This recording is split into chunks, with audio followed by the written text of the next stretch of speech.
কেইদিনমান আগতে মই ব্ৰডকাষ্টত কৈছিলো যে অহা 6 তাৰিখে আমি নিযুত মইনা আঁচনিৰ ধন 6 তাৰিখৰ পৰা আমি বিতৰণৰ শুভ আৰম্ভণি কৰিম।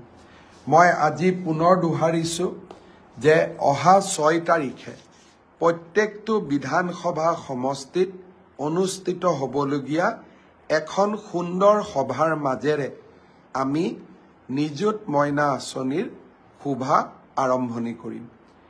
এই মাহত আমি সকলো ছাত্ৰীক একোখনকৈ ড্ৰাফট দিম আৰু অহা মাহৰ পৰা অৰ্থাৎ নৱেম্বৰ মাহৰ পৰা এই ধন ডিবিটি যোগে সকলো ছাত্ৰীৰ এই আঁচনিত যোগ্য বুলি বিবেচিত হোৱা প্ৰতিগৰাকী ছাত্ৰীৰ বেংক একাউণ্টলৈ আমি ট্ৰান্সফাৰ কৰিম। আৰু কোনোবা ছাত্ৰী যদি ভুলত বাদ পৰি যায় আপোনালোকে মোক জনাব, মই তৎকালীনভাৱে ব্যৱস্থা ল'ম।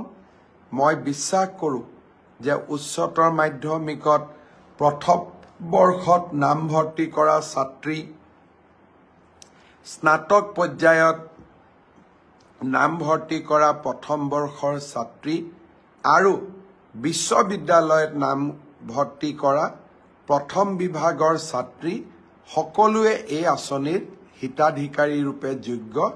কোনোবাই যদি এই আঁচনিৰ পৰা বাদ পৰিছে আমাক নিশ্চয় জনাব। অৱশ্যে সেল্ফ ফাইনেন্স কোৰ্সত পঢ়া ছাত্ৰীসকল এই আঁচনি পোৱাৰ বাবে যোগ্য হ'বনে নাই তাৰ বিষয়ে শিক্ষা বিভাগত মন্থন চলি আছে। সেইবাবে সেল্ফ ফাইনেন্সত পঢ়া ছাত্ৰীসকলক কিছু দিন অপেক্ষা কৰিবৰ বাবে মই অনুৰোধ জনাম।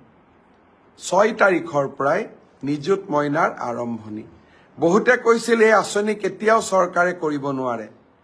ইলেকশ্যনৰ সময়ত যেতিয়া মই এই আঁচনিৰ কথা কৈছিলোঁ তেতিয়া কোৱা হৈছিল যে ইলেকশ্যনত ভোট লোৱাৰ বাবে মুখ্যমন্ত্ৰীয়ে ফাঁকি কথা কৈছে।